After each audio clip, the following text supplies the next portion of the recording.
This podcast is sponsored by Blum. Blum is the leading manufacturer of furniture fittings for high-quality living spaces, dedicated to delivering enhanced user convenience for a better quality of living. Let's talk together about new ideas, because it's not about our ideas, it is about bringing yours to life. Blum, we stay in motion to move ideas forward.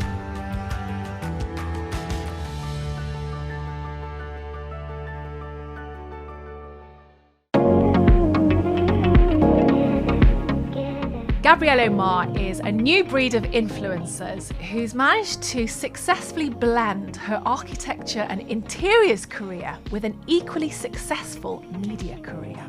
Who is this self-proclaimed female fierce entrepreneur who recently challenged the establishment, aka RIBA, to give the sector a brand overhaul? What does it take to combine Spot This Space, Gabby's thriving architectural and interior practice, with her bustling and also thriving television career? It's time to challenge design perspectives with the architect that Lord Alan Sugar describes as a nice girl, creative, but she talks a little bit fast. Welcome, Gabby. Hello. What does he know? No. What does he know? Well, I mean, at that, when I did The Apprentice some time ago, I don't even know if I knew my name at that point, to be honest. He probably was right. But no, that was a complete fluke getting onto that show, and it wasn't planned. It wasn't planned. It was one Sunday night. I was watching it on BBC iPlayer, and then it finished, and I was like, how do idiots get onto such a show? Googled it, because you Google everything. And weirdly enough, midnight that night was the closing deadline for the next series. So I was like, do you know what? I'm just going to get myself a cup of tea. Went downstairs, got myself a cuppa, came back, filled out this 30-page form, as you do, saying I was the best at everything. And then sent it off, went on a hen do the week after. And this is the time, these were the days when you didn't really get much internet on your phone. So I came back, looked on my computer. There I saw was, Gabby would like to, we've got an interview Tuesday at 8 o'clock in the morning or something. And it was 5:35 or something on Tuesday, and I'd missed it. So You'd missed the interview? I emailed them back and said hi. We do need to talk about your time management, because you almost forgot about today's podcast, but keep going with this. Sorry, story. yes. We haven't got all day. I basically emailed back saying, look, I know you're doing interviews to the end of the week. See you tomorrow. They said there's no more slots. And I replied back, no, I'll still see you tomorrow. Went there the next day. Ballsy. And then, basically I got up. They said there's a slot in Birmingham. Got there like this. Stupid blouse, frizzy hair. Everyone else was suited and booted. I somehow got through 24 stages of The Apprentice, and that's where my life began. Right, let's wind this all back. This is fascinating. So, at this point in your life, you are trained, qualified as a fully fledged RIBA endorsed architect. I was, yes. And how do you suddenly wake up one morning and think, I tell you what, I'm going to go on The Apprentice? Do you know what? I think only now am I happy. I'm confident in being an architect and a designer. I think throughout my whole 20s, I wanted to do everything but be an architect and design. So I had loads of different businesses. I had an online beauty shop. I had another shop called Daily Dose, which was like a sweet, sweets in a pill jar. So it was like Daily Dose of Love. It would be like hearts. And I had, I was a photographer. I was a wedding photographer. I was a club photographer. I was a photographer for newspaper. I ran events. I had this shop in opposite West Kensington Tube Station, which by day was a printing design shop, and I designed it so all the tables folded up into the wall, and in the evening it became an art gallery. So I had loads of different businesses trying to make money. Is this post-university? Yeah, well, while I was studying. Yeah, no, this is while I was studying. I was doing all this, and then. So you've always had an entrepreneurial flair within of your being. I guess so, but it's good because all these things I think I've learnt along the way have now made what I do now much easier. And starting your own business can be quite daunting and terrifying, and especially if it's only you and you have to pretend that you're 30 people strong, which is exactly what I did when I started up this company. So yes, it's been a journey to get here, let's say. Okay, so let's go. Let's park The Apprentice just for one moment, because I want to discuss that with you. But backtrack a little bit more, and we're talking about this blend of businesses that you were part of creating. How, and this is post your architect degree. No, yeah, well, during and post. During and post, yeah. Okay, how then did you decide? Okay, Gabrielle today is going to be an architect. So this is also a story, so watch out. This is for anybody listening who wants to get into business, but is still a little bit unsure. Yeah, well, it was basically so I did all of these jobs, and then I got onto The Apprentice, and after The Apprentice, I got invited to this networking event, which is a £10,000 a year membership to get into this event, and it was all the directors of all the big developers in London, such as like Barratt and Berkeley and Countryside and all this kind of stuff. And I remember being invited just because I'd just come off The Apprentice, so I got in there free. I remember going in there, going, "Oh my goodness, what is this world? It's amazing!" And then I met one of the marketing directors at Barratt and said, "Oh, I'd like to have a meeting," And at that point, actually, my business was doing graphic design, so I was doing brochures and websites for people. So I went into this meeting and said, "So, I can do your brochure, your website, whatever. I think you've got this development going on." And he's like, "We do this all in house. Sorry, we can't. The only thing we contract out is like marketing suites and show apartments and stuff." And I was like, "Yeah, no, we do that too." And he was like, "What, really?" And I was like, "Yeah, no, we totally do that." And then he was like, "Okay, well, there's this site in Canada Water. I mean, we're not obviously going to give you the job, but I'd like to, we'll give you the plans and just come up with some designs. In future, I might consider you." This was on Tuesday. I basically didn't sleep till Friday, where I then went to him, handed him like a whole drawing pack, electrical drawings, plumbing, everything, a whole design of rework of the whole marketing suite. And then gave it to him, no sleep. Monday morning, he rang me up going, "Would you like the job?" And it was a bit like The Apprentice, where I remember going, and then I was like, "Yeah, no, yes, yeah, no, that's fine. When do we start?" And he was like, 4 weeks' time. I was like, "Yeah, sure, okay, no problem." And I had to do this. I had to basically do the construction of this marketing suite. And I've never built anything in my life before. Put my phone down, was in Starbucks, looked across the road. There was a construction company doing a library at the time. I basically walked across the road, went to find their project manager, said to them, "I've got this really big, Barratt job." Somehow persuaded him to do the construction without any money up front until we got finished. And then we did such a good job, got paid. He got paid, and then we carried on like that. And then I bought into the construction company, and then and that's how it's happened. But yeah, word of mouth, so that's where I am now. But you're very modest. Because what I hear is a woman that actually has collated a lot of different skills, and you've actually subconsciously, proactively, absorbed them into your being, and that's what you're pulling on. Yes, You're thinking on your feet. You're proactive. You're confident. Yeah, well, and I don't know how much I should divulge of this, but when I was basically to beat my competitors, because I found out who one of the other competitors was on this first job. And I knew how to make websites. I basically set up a fake website called D4 Developments and emailed them and said, "Oh, we've got almost an identical job to what I was tendering for, but in Birmingham," and pretended that I had this whole thing so that they could then send me their price list, because I had no idea how much you charge for anything. And they gave me their price list, and I basically undercut them all, and that's what I gave in with my drawing package. Smart. We do not advocate lying. No, we don't. That is very naughty. But actually don't now, do that at home, kids, with hundreds of jobs under her belt, Gabrielle is an authentic It was only one naughty thing one time. But yes, it was it took a lot of trial and error to get to where I have got courage to now. as well. Courage. Just quickly, right, because this isn't the point of the podcast, just tell me about Lord Sugar. So he is...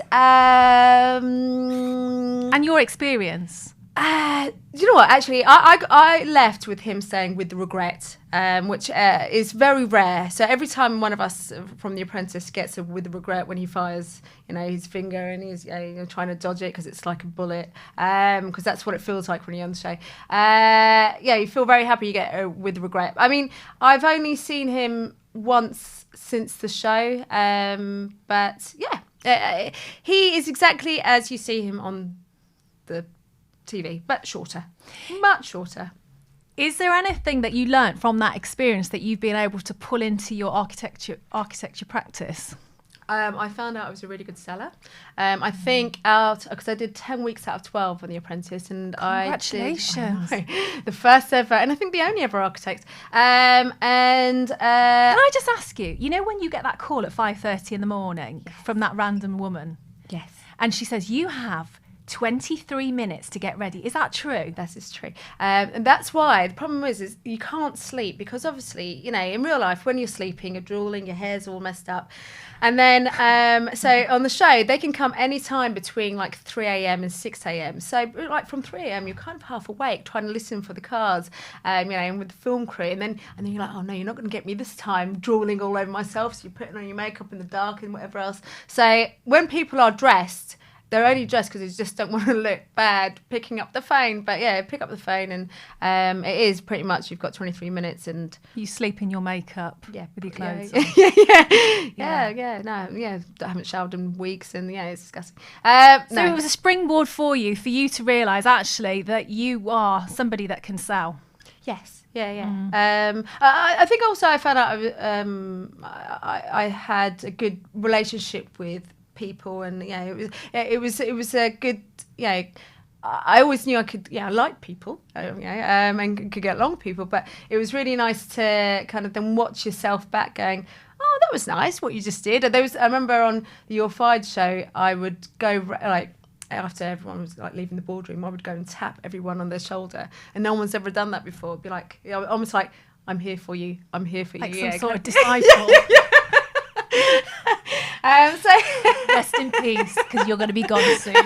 Goodbye. It's not me. But no, it's a lot of things were learned, but also following that, I think a lot of things were learned, because you had this whole idea that being on TV meant you were famous and also very rich, and actually I don't think I've ever been so poor. And you be on the show and you come out. So you're away from your work for 2 months, and you come out, you've got no money at all. You've sold yourself for £1,500 to be on the show, and then you come out, and everyone's just like, and then the show comes out, and people at the bar, and they're like, oh, you're in The Apprentice, buy us a drink. And you're like, no, please buy me a drink, and food and anything. The whole, I think, what people perceive of the candidates to the reality. I mean, everyone's on there because they're like, they've got nothing to lose, and I think that doesn't come across. Have you had a desire within of you to be part of TV? Because now you can also add another feather to your kind of armoury. Are there feathers in armoury? That's just completely made up. But I like it. I would wear that. So you've got on your CV, you've got architect, and then you've got television. I do, yes. And you've managed to blend the two together. I do, yes. Yeah, I know. I'm very lucky. I had... How did that come about? Because you have a natural kind of TV energy. It's just all the cups of tea I have and the biscuits that go with it. No, I was almost 9 months pregnant with my second child when I got a call to say, would this production company like to do a Zoom call with me? And I was like, I'm literally going nowhere else. I'm stuck here with this stomach. So yeah, sure. Did this an hour. It ended up being an hour and a half. Wait a minute. My background's TV. I've done 10 years. You do not just randomly get a call. Yeah. Yeah. Hello, Gabrielle Omar. Where is she in the universe? No. She's gonna. No. So I have an agent. Right. Sorry, I have an agent. Let me go back again. Okay. I have an agent. Can you believe? And she must have said to somebody one day that she knows an architect, a female architect, been on TV, been on The Apprentice, and yeah, she'd be up for having a chat. And this hour and a half chat, a week later, literally 2 days before I gave birth, they rang back and said, "Oh, I didn't know I was going for." No, they didn't say that there was a show in mind, or that anything had been commissioned. It was literally just a chat. So yeah, a week later. So they created a show for you? No, I think they must have had the show already in place, because it was pretty quick from that point, because they rang me up saying, "We'd like to give you your own TV show." And I was just like, again, it was one of those calls. I was like, yes. Yes. Is this the BBC? No, this was HGTV and Discovery. So it was which, by the way, I can never find on.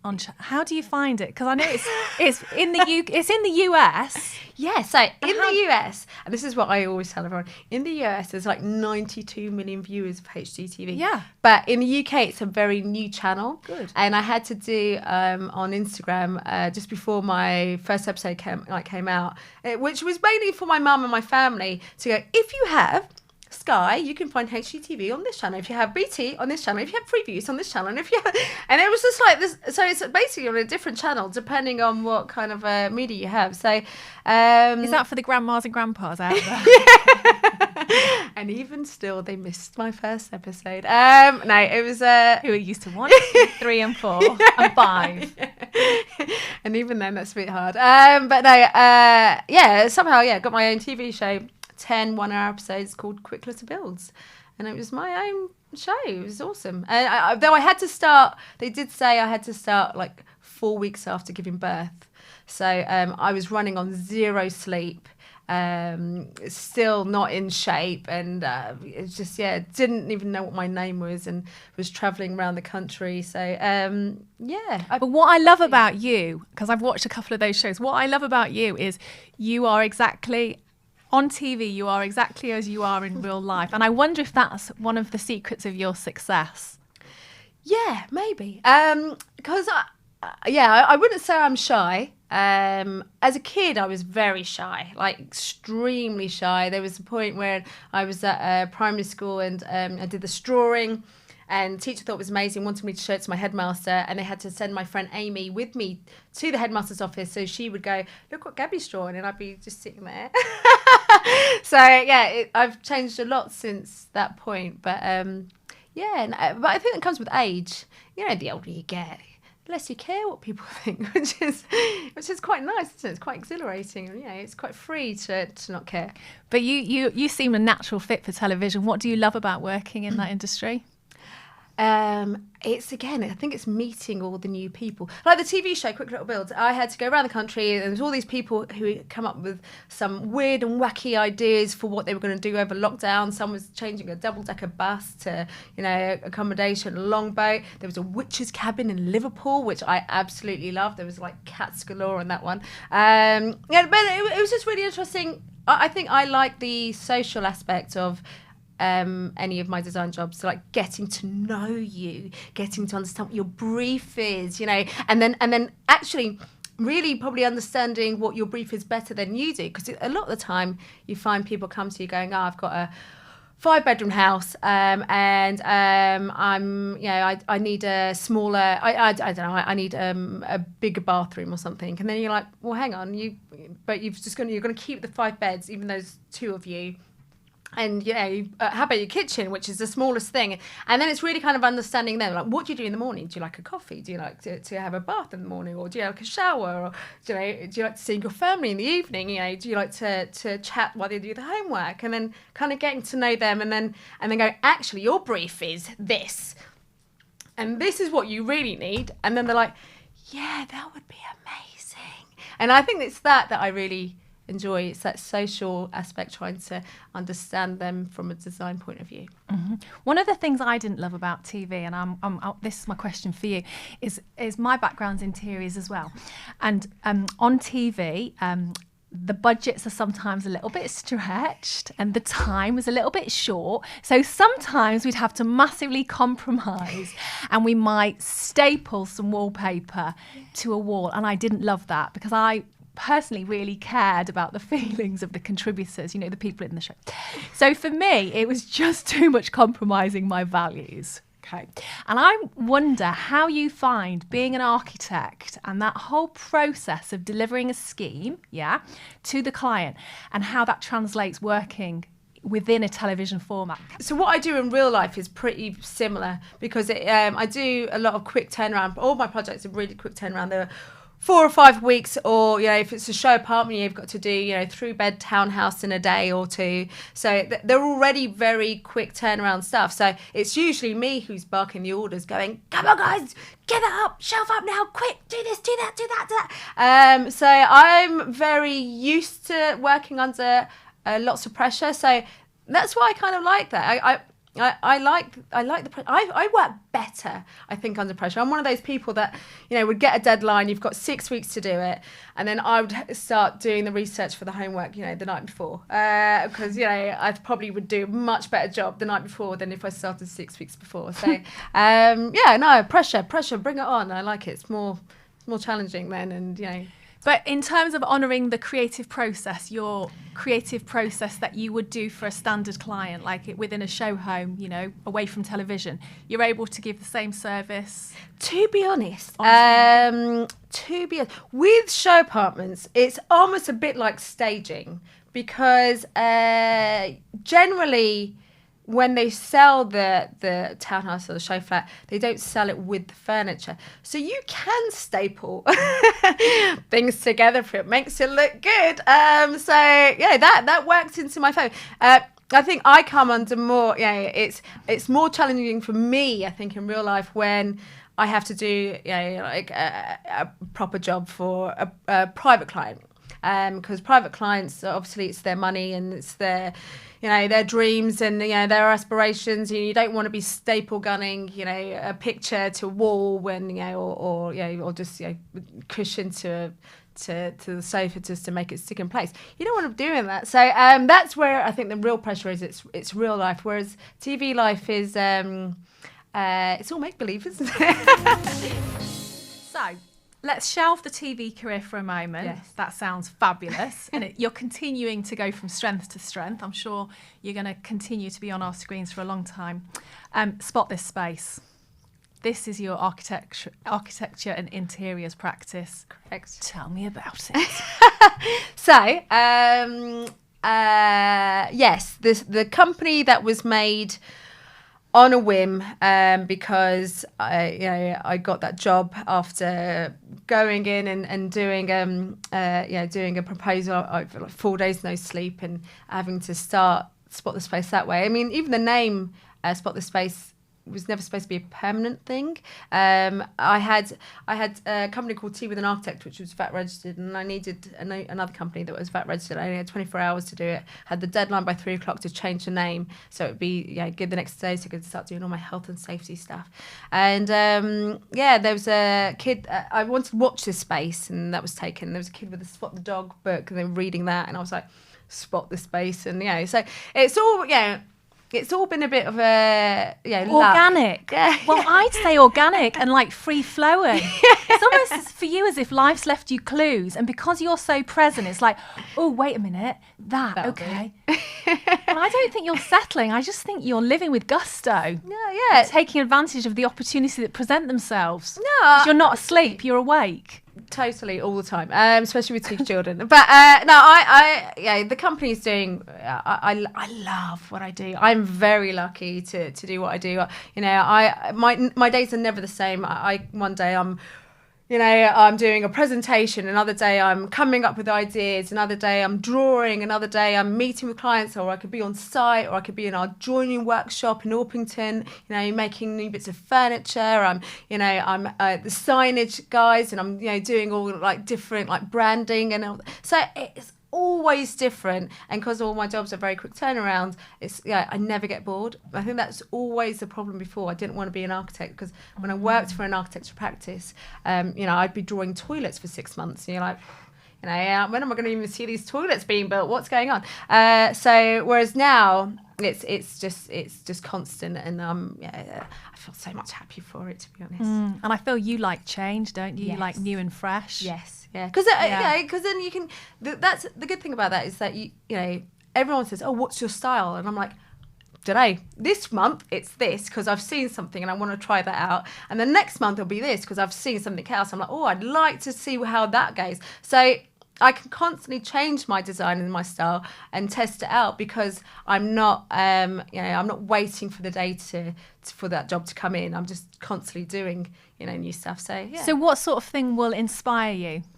Oh, it could be anything random, it could be, artwork, it could be a vase, it could be, a pattern on a dress, or it could be, loads of that. There was, I had a job a few years ago because my budgets range, and they can go all the way up to like 2-3 million. But I like to do a lot of jobs for people which are more challenging. So I had friends of mine he had a Brixton cafe, had no money. It had like 250 quid. Basically, they called me down, said, "Can I have some advice?" And I was just like, "Okay, all right, fair enough." Went there. Well, you set up to see an architect. Yes, I set up to see an architect, and then that's why I had to go. And they said, "Look, we've got 250 quid to do our cafe. What shall we do?" I was like, "I'll come back to you." And then I left thinking, what a waste of time that was. But then I went around the corner and there was this old mattress in the alleyway. It was a queen or king double mattress, sorry. And I basically dragged this really disgusting mattress back to the cafe.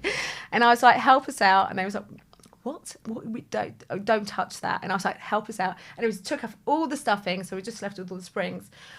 Got it stuck to the ceiling, brought down loads of like lights in between it, and that became like the light feature of the space. Like it totally changed it. So That is bananas. How did you go from a mattress to a light feature in your head? I don't know. What is the process? Exactly. Sometimes I don't know. There are lots of things like that. I'll be looking at something and like even this, just like the colour difference and stuff, and the contrast and what colour difference? Well, it's about a yellow cup. I like the fact that it's got yellow and then it's got like a really nice. So I'll tell you what I was thinking. Actually. No, that's because Dom, the guy who's videoing us at the moment, hasn't cleaned the cup properly, and that's a lipstick stain from last week. That is actually there is actually lipstick. George Clark. Mine.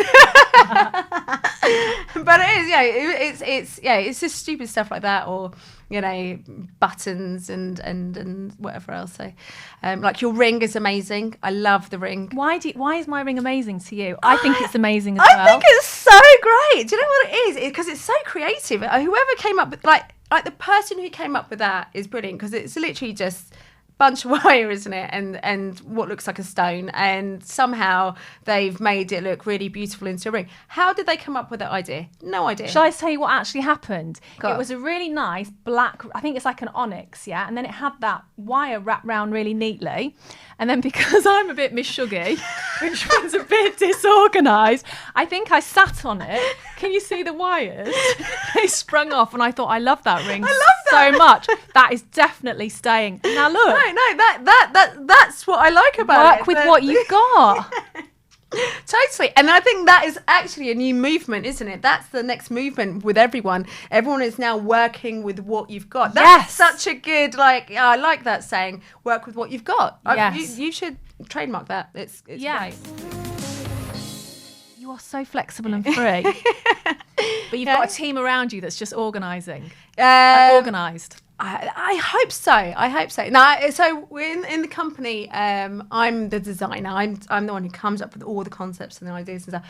I now no longer need to draw the toilets up or the sinks and all that kind. I don't need to do that. So my team do that, and then I give them a bit of creative flair now and again. No, but they're really good with what they do. But I mean, in the beginning, it was really hard because it was just me, and I had to make up a team. So I realised very early on that I didn't get paid my invoices as quickly as my male counterpart would. It was So I made up a Scott at spotthespace.com. And he would then chase my invoices, and then it allows me to be a bit more tougher. And then wait, right there. So what I'm hearing you saying is that when you issued an invoice under Gabrielle Omar, it would take 10 days, whereas when Scott issued the same invoice, it would get paid faster. Yeah. crazy. And then if Scott, for example, wasn't getting, like, if he got too friendly, if he became too matey, I would bring in Alan, who was his boss, because Alan wasn't taking any bit, and no nonsense, and he was in his 50s or 60s, and and he needed paying because he wanted to retire soon. So that was the kind of the story stuff that I would come up with, and I kid you not, every single time I would get paid on time. But if I asked for the invoice, or I had a female at first, and that didn't really work out at all. But so. How do you feel being a female? I mean, in this industry? I like being a female. In the industry, no, actually, do you know what? I do enjoy it. No, it's because we are a minority. I can go on a site and I will, I might see maybe another female if I'm lucky. And I'll go into a meeting and there'll be like 12 to 15 men around the table. We're having a site meeting every week, and it's but I'm the one that they have to listen to, and it's not. It's been some work to get to this point. There's been some horrible comments from people as well, and derogatory comments, but then you get to this point. I think all that did was just kind of spur me on to do better, because then if I'm paying your wages, can't really say anything. So I think it's quite nice to be female actually in the construction industry, because especially if you're doing well. If you're not doing so well, probably not, but if you're doing well, it's quite rewarding. And I also think a certain mindset.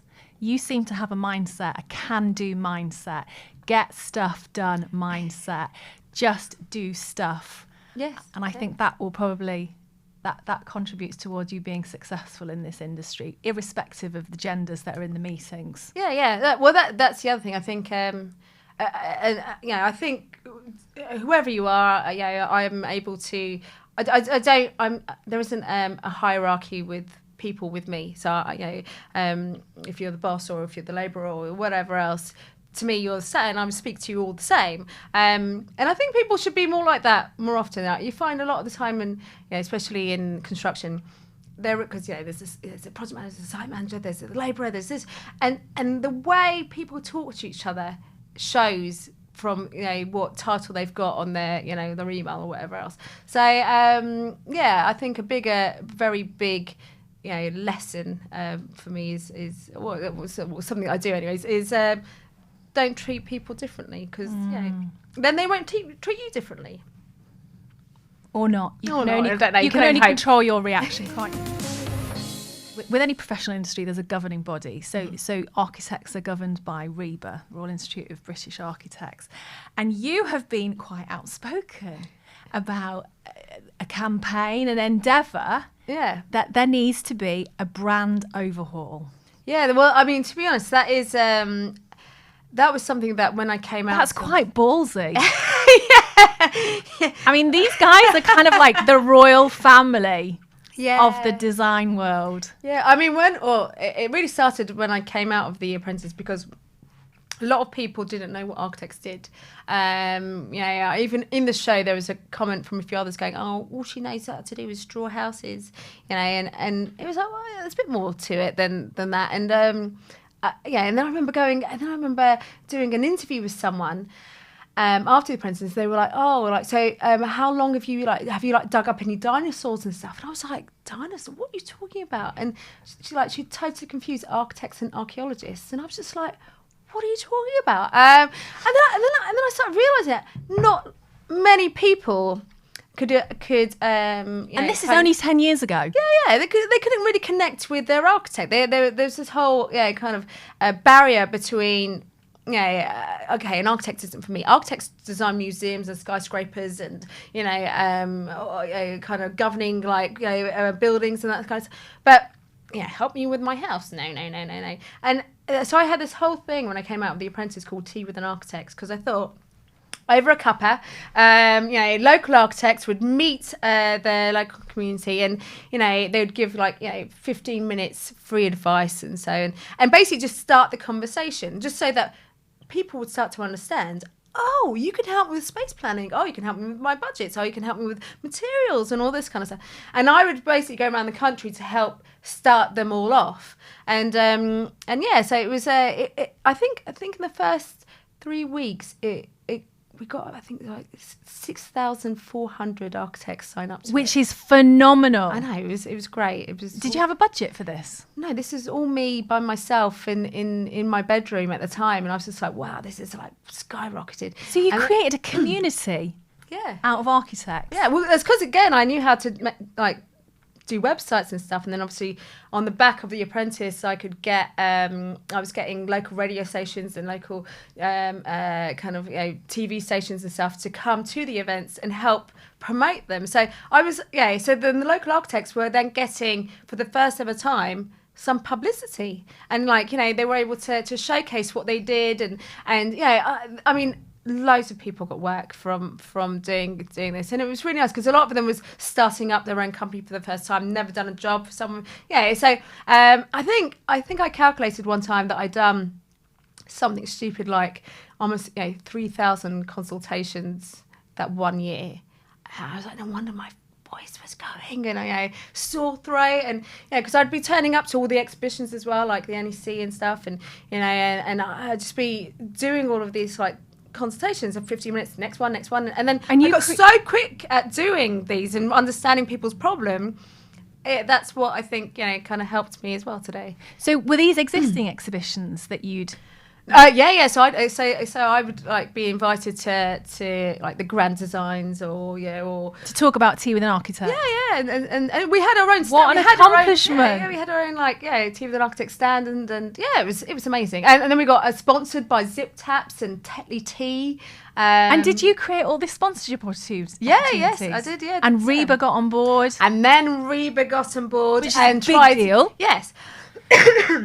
I think at the time, though, if I'm honest, no, RIBA, they jumped on the bandwagon, but didn't really participate, I think, as much as they should have done. I think they've got a thing now called like Ask the Architect. I don't know how that's going, but I think still that's the major problem.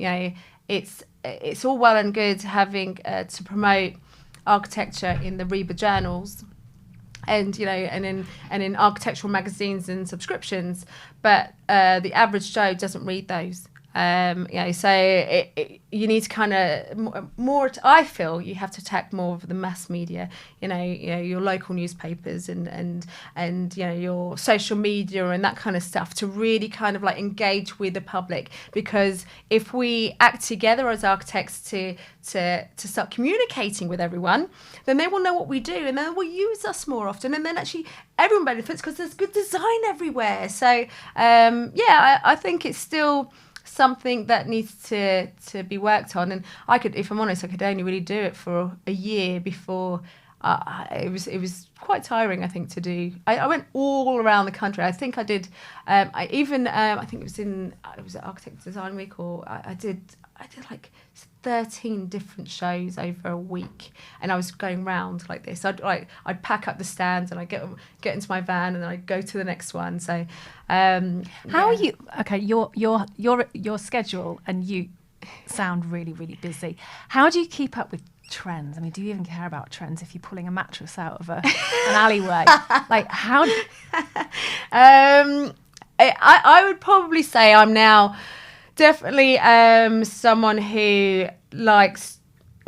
Social media is a massive influence, I think, because that is very quick in telling you what's in and what's not in, but it's not just in architectural interiors. It's like fashion.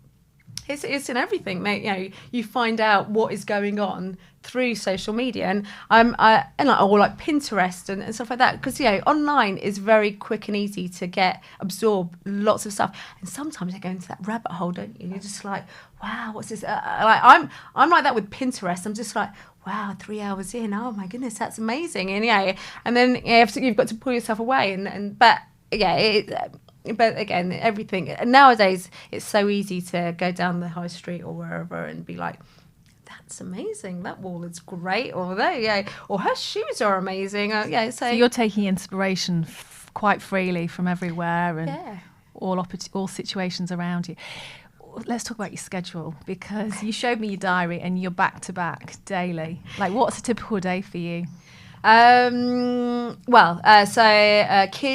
my 1 and 3-year-old, they will wake up any time between 6 and 7 a.m.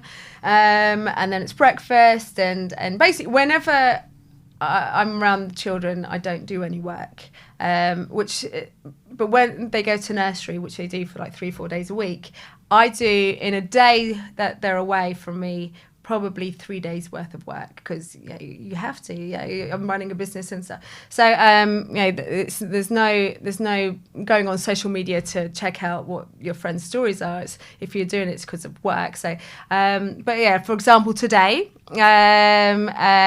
after they went to nursery, I then had to go to Brentford. I had to do a massive presentation because I'm doing a marketing suite, 2 show flats, a concierge, and a lounge for a development. How long? What's your time frame for that? So I got that job last week, and it's based in Leighton, and that will start in about a month's time, and then it will be for 7 or 8 weeks to do all of those. So it's just like the next few weeks there's lots of design, doing all of that and getting all the design packages and making sure my guys are we get all the materials and stuff, and everyone's like ready to start that one. What design packages do you use for presentations? Illustrator is probably something I use a lot, or InDesign. I'm definitely one of those. Photoshop to do all the collages and whatever else. But it's like I said, I was lucky that I did so many of these jobs as I was younger, because I've learned how to do the overall package, and I can do costings, and I can do design, and I can actually do the drawing, and I can do the CGIs, and I can do the website and all this kind of stuff. So you went to Brentford? Went to Brentford. Then I went to Vauxhall, because I have another site there that's starting next week, and that's to do a marketing suite and an office for 10 people. And then I'm doing, and then I found out that I was doing a podcast with you today about an hour or so beforehand, because I got this call when I was on holiday and on the beach, and I remember saying yes, I will do it, sure, not a problem. And then I think I put the phone down, and I may have just jumped in the pool or something and totally forgot, didn't put it in the diary, and then I remember just sitting there going, and here we are. And then after this I've got a meeting in Canary Wharf, and then I pick up the children, and then it's food. And then when they go to bed at 7:30 in the evening, depending on the day, I might do work then in the evening, or watch Netflix and chill. What are you looking? Are you looking to build? What are you looking to create? I don't know. I think my biggest fear is being bored. I don't like. I actually that's not. Are you sometimes ever bored? No. Well, I get bored if I watch too much TV. I can't. I'm not that person who can just stay in front of the TV. I can't even do a whole day of TV. I'm just sitting there going, oh, I need to do something. And like on the beach, I'm not the person who like sunbathes. I'm the one who gets in the pool and I'm doing some water sports or something. I don't know. Or I just like doing stuff. I think I don't like my own company, or I think I'm pretty boring, so I need to be active. Well, I don't think we need to overthink it. I think you just know that you're stimulated when you're doing things. Yeah. Is your red lipstick your trademark? Because it mystifies me, right? Lipstick makeup for me is just like for me it's just beige. Yeah. Whereas I admire anybody that has the chutzpah.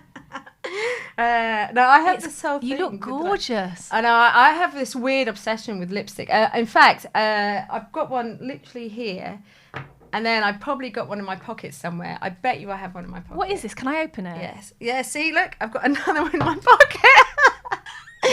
I always leave the house with probably like 2 or 3 lipsticks just in case I lose one. Are they the same red? No, they're different. They're just like that was probably melted in my pocket. But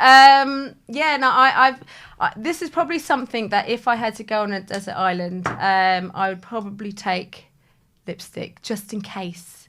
Just in case, so it would look. I need to look good for the fish and. Okay, dream project. Right, Okay. if you could wave a magic wand, and it doesn't necessarily have to be architecture or TV, whatever you want, what would Gabby, like to be doing? Well, that's a very good question, actually. Because funnily enough, I was thinking about this the other day. I would really like to learn how to build as if the world. Basically, imagine that there was an apocalypse, okay, and there were, and obviously, at the moment we've got gas prices and everything, and electric bills going through the roof. I went to a couple of Airbnbs last year where I went there and there was they're in the middle of nowhere. They've somehow figured out how to make the toilet run without smelling, and you shower, and that somehow powers something or other and whatever else, and there's some crazy awesome stuff. I would like to build a house like cavemen did or something, like the olden days before machinery, kind of using wood from recycled from somewhere down the road or something. I would basically like to learn skills such as thatching. Interesting. So you want to go back to more traditional building techniques? Yeah, just so that if there is an apocalypse, I could club together a few bits of rock and stone and mud, and boom, I've got my little castle. Well, you might have a client actually, because my partner the other day, we were talking about, we live in his house, and it's he's had it for 30 years. It needs to be flattened, and it's by a lake. So I thought, perfect building opportunity. Let's create a lodge on a lake. And he said, no, I want you to build me a bunker. Fine, I'll do it. That would be awesome. Literally, it would be awesome. I would love to figure out how to do it. But yeah, I think there was, especially on Airbnb, if you go on Airbnb, there are so many beautifully mental, crazy, out of this world, done by lollipop sticks. But there's some really nice builds, and they've got no electricity, no power whatsoever, and they work, and you feel lovely and cozy, and it's lovely. So have you seen in the south of France the Paco Rabanne house? Yeah. Isn't it interesting? Very interesting. Because aesthetically it looks like bubbles kind of stuck together, but actually environmentally there's a reason, because it's something to do with the outside heat temperature. It can't kind of absorb those round ball shapes, so inside's nice and cool. But that's the kind of thing that is so clever. It's so clever, isn't it? There's so many clever things out there. So for example, one of the Airbnbs I stayed in, the guy got two sieves, stuck them together with a stick, and he basically, that was his popcorn maker. He's put a load of kernels in there, and these two old knackered sieves would be what he put over the fire, and it was a popcorn. And I was just like, that's clever. Genius.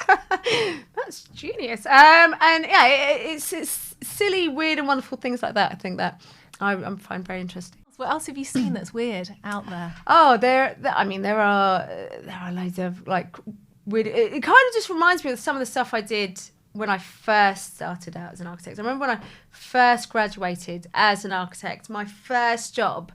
I was a friend of a friend of a friend, granny's friend, basically wanted something doing in her mega house in St John's Wood, in Swiss Cottage, and I was like, fine, I'm gonna go, let's go, this is gonna be great, my first job, this is gonna be great, good money, must be good budget. Walked up to this amazing house, yes, quids in here. Went in, started talking to her, trying to find out about her, and she was like, no, I'm not your client. I was like, okay. Thinking, okay, fair enough. Who is it then? And then she called these three names, and these three dogs came running into the kitchen, all different breeds and sizes. And she was just like, these are your clients. And I was like, okay. That I is was the just best project. And I had to, at the bottom of her mega garden, build a summer house specifically for the dogs. But I had to keep going back to learn about the dog's personality. So one of them loved climbing. The other one loved fluffy, dark places. The other one was just liked to be hidden all the time. It was really I basically had to. It was so bizarre, but I was getting paid, so I didn't care. I had to go back, and then I designed this thing, and we made it, and I even had to help like make it because some of it was just so crazy that it didn't work. And she for years after would send me pictures of her dogs having the best time.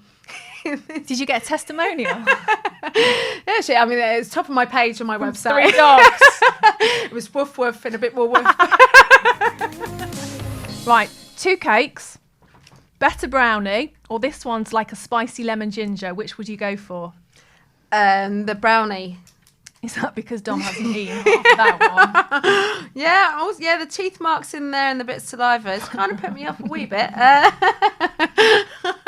I'll go for the brownie, which You strike me as someone really honest. If a client said to you, right, Gabby, I want this, and you thought, oh my gosh, this is ridiculous, would you share that sentiment with them? No, I get clients. You do get clients who come to you and they're like, I want peacock feather wallpaper, and then I realise how many peacocks you've got to pluck for this wallpaper, and I'm like, it's a rubbish idea. That's happened, you always get a couple who want totally different things. He wants a man cave, she wants a kitchen, or the other way around. And you've got to basically go, look, do you know what? None of you don't need any of those things. Do you know what you need? You need a jacuzzi. No, but it's just learning about. It's all about having that conversation and learning, and then swerving them to what you think is right. And then run away at the end because before they find out what they've got. So I feel that you are testament to anybody listening to this who's considering a career in architecture. I feel you're testament to somebody who knows their stuff, yeah, but is happy and confident enough to kind of test other waters as well. Yes, yeah. I mean, what advice would you give to somebody setting out in this arena or considering it? I would say, look, kids, you could probably make more money doing something else, but you will be more fulfilled on a day-to-day doing architecture. No, that's rubbish. Do you know what? If you enjoy designing, then this is great for you.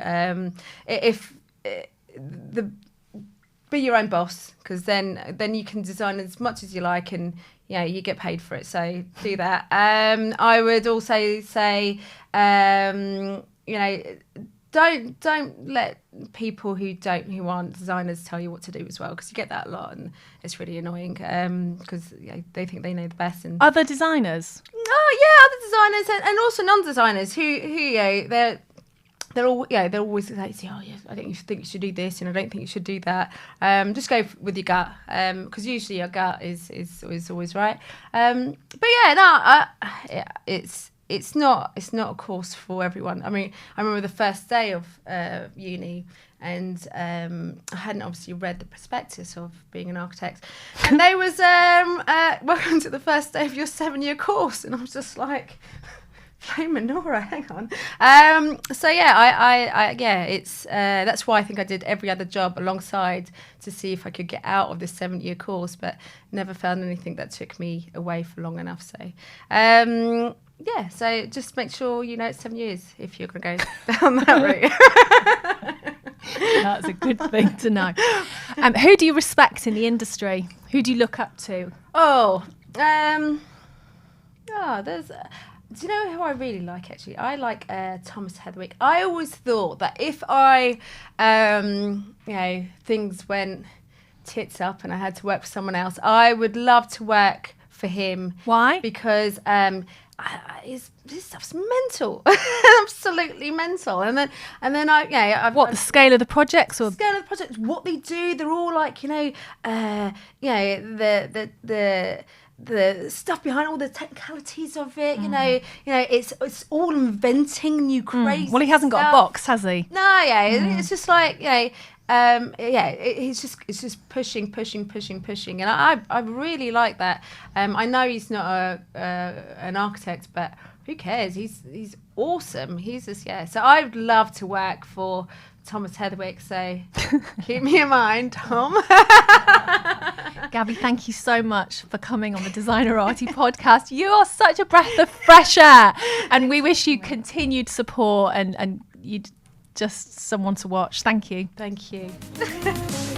Now, if you have enjoyed today's podcast, subscribe. I'll be back here every Monday morning. Do join me then for your fill of the Designerati podcast. See you then. This podcast is sponsored by Blum. Blum is the leading manufacturer of furniture fittings for high-quality living spaces, dedicated to delivering enhanced user convenience for a better quality of living. Let's talk together about new ideas, because it's not about our ideas, it is about bringing yours to life. Blum, we stay in motion to move ideas forward.